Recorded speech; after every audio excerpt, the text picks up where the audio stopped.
Here is the complete text of Chapter 1, Story of the Door, from Robert Louis Stevenson's novella, Dr. Jekyll and Mr. Hyde. Story of the Door. आइए सुनते हैं यह कहानी हिंदी में। दरवाजे की कहानी। मिस्टर अटरसन वकील थे जिनका चेहरा रगगे था, जिस पर कभी मुस्कान नहीं आती थी। ठंडे, अल्पसंख्यक और बातचीत में संकोची, भावनाओं में पिछड़े, पतले, लंबे, धूल भरे, उदासीन और फिर भी किसी तरह प्यारे। मित्रवत बैठकों में और जब शराब उनके स्वाद के अनुसार होती थी तो उनकी आंखों से कुछ विशेष मानवीय चमक निकलती थी। कुछ ऐसा जो उनके बातचीत में कभी नहीं आता था, लेकिन जो उनके बाद रात्रि के चेहरे के मौन संकेतों में बोलता था और अक्सर उनके जीवन के कार्यों में अधिक जोर से। वे अपने साथ सख्त थे, अकेले में जिन पीते थे ताकि वे वाइन के स्वाद को कम कर सके। और यद्यपि उन्हें थिएटर पसंद था, उन्होंने 20 सालों से एक का दरवाजा पार नहीं किया था। लेकिन वे दूसरों के भी उदार थे, कभी कभी आश्चर्य करते हुए, लगभग ईर्ष्या के साथ, दूसरों के अपराधों में शामिल उच्च आत्माओं के दबाव पर, और किसी भी कठिनाई में मदद करने की बजाय उन्हें फटकारने की ओर अधिक झुकाव था। मैं कैन के विधर्म को मानता हूं, वे मजाक में कहते थे। मैं अपने भाई को उसके अपने तरीके से नर्क में जाने देता हूं। इस चरित्र में अक्सर उनका भाग्य होता था कि वे डूबते हुए पुरुषों के जीवन में अंतिम प्रतिष्ठित, परिचित और अंतिम अच्छे प्रभाव होते थे। और ऐसे लोगों के लिए जब तक वे उनके कक्ष में आते रहते थे, वे कभी भी अपने व्यवहार में कोई परिवर्तन नहीं देखते थे।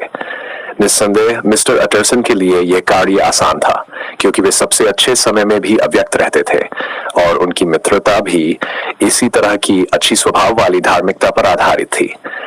यह एक विनम्र व्यक्ति का निशान है कि वह अपने मित्रवत घेरे को अवसर के हाथों से तैयार स्वीकार करता है, और यही वकील का तरीका था। उनके मित्र उनके अपने रक्त के लोग थे या वे लोग जिन्हें उन्होंने सबसे लंबे समय तक जाना था। उनका प्रेम जैसे लता समय की वृद्धि थी, यह वस्तु में कोई विशेषता नहीं दर्शाता था। इसलिए निस्संदेह वह बंधन जो उन्हें मिस्टर रिचर्ड एनफील्ड, उनके दूर के रिश्तेदार, से जोड़ता था, जो शहर के जाने माने व्यक्ति थे। ये कई लोगों के लिए एक गुत्थी थी कि ये दोनों एक दूसरे में क्या देख सकते थे या वे किस विषय पर बात कर सकते थे। यह बताया गया था कि जो लोग उन्हें उनके रविवार की सैर में मिलते थे, वे कुछ नहीं कहते थे, असाधारण रूप से नीरस लगते थे और एक मित्र की उपस्थिति से स्पष्ट राहत महसूस करते थे।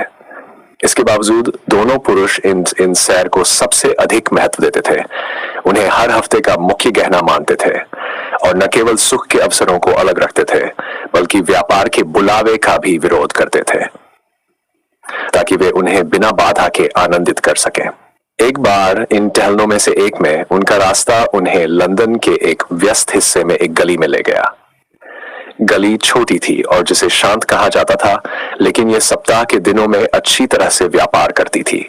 ऐसा लगता था कि वहां के निवासी सभी अच्छा कर रहे थे और सभी बेहतर करने की उम्मीद में उत्साहपूर्वक अपने लाभ का अंश सजा रहे थे, ताकि दुकानों के सामने उस रास्ते पर आमंत्रण की भावना से खड़े होते थे, जैसे हंसते हुए बिक्री कर्मी की पंक्तियां। यहां तक कि रविवार को जब यह अपने अधिक फूलदार आकर्षण को नक लेता था और अपेक्षाकृत खाली होता था, तब भी गली अपने गंदे पड़ोस के विपरीत चमकती थी, जैसे जंगल में आग, और अपने ताजे रंगे शटर, अच्छी तरह से पॉलिश किए गए पीतल और सामान्य स्वच्छता और खुशी की नजर से तुरंत यात्री की आंख को पकड़ती और प्रसन्न करती थी। एक कोने से 2 दरवाजे दूर बाएं हाथ की ओर जाते हुए लाइन एक दरवाजे के प्रवेश से टूट जाती थी और ठीक उसी बिंदु पर एक निश्चित भयावह इमारत का एक हिस्सा गली में आगे की ओर बढ़ता था। यह 2 मंजिला ऊंची थी, कोई खिड़की नहीं दिखती थी, केवल निचली मंजिल पर एक दरवाजा और ऊपरी मंजिल पर एक अंधी दीवार थी, और हर विशेषता में लंबे समय से और घिनौनी उपेक्षा के निशान थे। दरवाजा जिसमें न घंटी थी और न ही दस्तक देने वाला उपकरण, छिलका हुआ और दागदार था। भिखारी रिसेस में घुस जाते थे और पैनल पर माचिस जलाते थे। बच्चे दरवाजे की सीढ़ियों पर दुकान लगाते थे। स्कूल के लड़के ने अपने चाकू से कारीगरी की थी और करीब एक पीढ़ी तक कोई भी नहीं आया था इन अनियमित आगंतुकों को भगाने या उनकी क्षति को सुधारने के लिए। मिस्टर एनफील्ड और वकील दूसरी तरफ थे, लेकिन जब वे दरवाजे के बराबर पहुंचे तो पूर्व ने अपनी छड़ी उठाई और इशारा किया। क्या तुमने कभी उस दरवाजे पर ध्यान दिया? उन्होंने पूछा, और जब उनके साथी ने सकारात्मक में उत्तर दिया। ये मेरे दिमाग में एक बहुत ही अजीब कहानी से जुड़ा हुआ है, उन्होंने जोड़ा। वास्तव में मिस्टर अटरसन ने आवाज में थोड़ी सी परिवर्तन के साथ कहा, और वह क्या था? खैर, ये इस तरह था, मिस्टर एनफील्ड ने उत्तर दिया। मैं एक रात घर लौट रहा था, दुनिया के अंत के किसी जगह से, लगभग 3 बजे एक काले सर्दी की सुबह, और मेरा रास्ता उस हिस्से से गुजरता था जहां देखने के लिए वास्तव में कुछ भी नहीं था सिवाय लैंप के। गली के बाद गली, और सभी लोग सो रहे थे। गली के बाद गली, सभी जली हुई जैसे किसी जुलूस के लिए, और सभी एक चर्च की तरह खाली। जब तक आखिरकार मैं उस मानसिक स्थिति में नहीं आ गया जब एक आदमी सुनता है और एक पुलिस वाले की दृष्टि के लिए तरसने लगता है। अचानक मैंने 2 आकृतियों को देखा। एक छोटा आदमी जो तेजी से पूर्व की ओर जा रहा था, और दूसरी एक लड़की, शायद 8 या 10 की, जो एक क्रॉस स्ट्रीट के नीचे जितना तेजी से हो सकती थी दौड़ रही थी। खैर, सर, दोनों एक दूसरे से स्वाभाविक रूप से टकरा गए, और फिर बात का भयानक हिस्सा आया, क्योंकि आदमी ने शांति से बच्ची के शरीर को कुचला और उसे जमीन पर चिल्लाते हुए छोड़ दिया। सुनने में ये कुछ नहीं लगता, लेकिन देखने में ये नरक जैसा था। ये आदमी जैसा नहीं था, ये किसी शापित जुगरनॉट जैसा था। मैंने चिल्लाया, अपनी एडी पर दौड़ा, उसे पकड़ लिया और उसे उस जगह वापस लाया जहां पहले से ही बच्ची के आसपास काफी भीड़ जमा हो चुकी थी।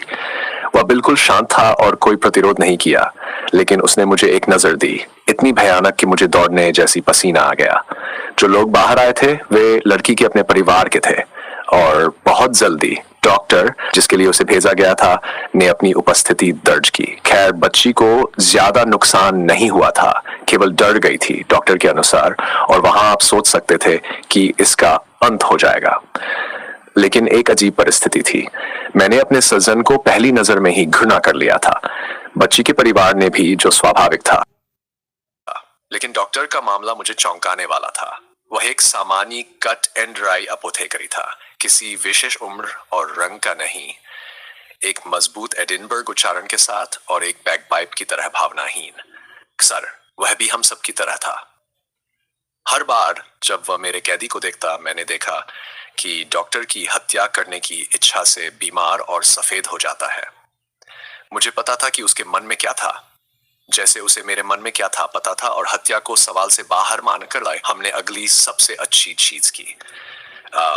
हमने आदमी से कहा कि हम इस दुर्घटना को लेकर ऐसा घोटाला खड़ा कर सकते हैं और करेंगे कि उसका नाम लंदन के एक छोर से दूसरे छोर तक बदबू करेगा।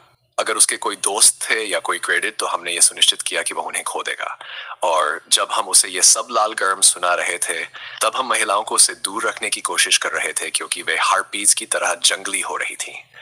मैंने कभी इतनी नफरत भरी चेहरे की मंडली नहीं देखी, और वहां बीच में आदमी था, एक तरह की काली तिरस्कारपूर्ण शांति के साथ, डरा हुआ भी मैं देख सकता था, लेकिन इसे वास्तव में शैतान की तरह दिखा रहा था। यदि आप इस दुर्घटना से लाभ उठाना चुनते हैं, उसने कहा, तो मैं स्वाभाविक रूप से असहाय हूं। कोई सज्जन दृश्य से बचने की इच्छा रखता है, उसने कहा, अपनी राशि बताओ। खैर, हमने उसे बच्ची के परिवार के लिए 100 पाउंड तक मजबूर कर दिया। वह स्पष्ट रूप से बाहर रहना पसंद करता, लेकिन हम सभी में कुछ ऐसा था जो दुर्भावना की ओर इशारा करता था, और आखिरकार उसने मान लिया। अगली बात थी पैसा प्राप्त करना, और तुम कहां सोचते हो कि वह हमें ले गया, लेकिन उस जगह जहां दरवाजा था। चाबी निकाली, अंदर गया, और तुरंत 10 पाउंड सोने में और बाकी की राशि कूच पर चेक के रूप में लेकर वापस आया, जो कि धारक को देय था और एक नाम से हस्ताक्षरित था, जिसे मैं नहीं बता सकता।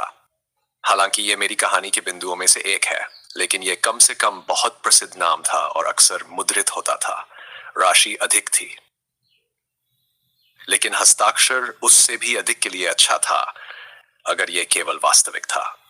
मैंने अपने सज्जन को यह बताने की हिम्मत की कि पूरा मामला अप्रामाणिक दिखता है, और असल जिंदगी में कोई आदमी सुबह 4 बजे एक तंग दरवाजे में नहीं जाता है और करीब 100 पाउंड के लिए दूसरे आदमी के चेक के साथ बाहर आता है। लेकिन वह पूरी तरह से शांत और तिरस्कारपूर्ण था। अपना दिमाग शांत करो, उसने कहा। मैं तुम्हारे साथ तब तक रहूंगा तक बैंक खुल नहीं जाते और चेक खुद नकद नहीं कर लेता। तो हम सब चले गए, डॉक्टर, बच्ची का पिता और हमारा मित्र और मैं, और रात का बाकी हिस्सा मेरे चैम्बर्स में बिताया। और अगले दिन जब हमने नाश्ता किया, तो हम सब मिलकर बैंक गए। मैंने खुद चेक दिया और कहा कि मुझे पूरा यकीन था कि यह नकली है, ऐसा बिल्कुल नहीं था। चेक असली था।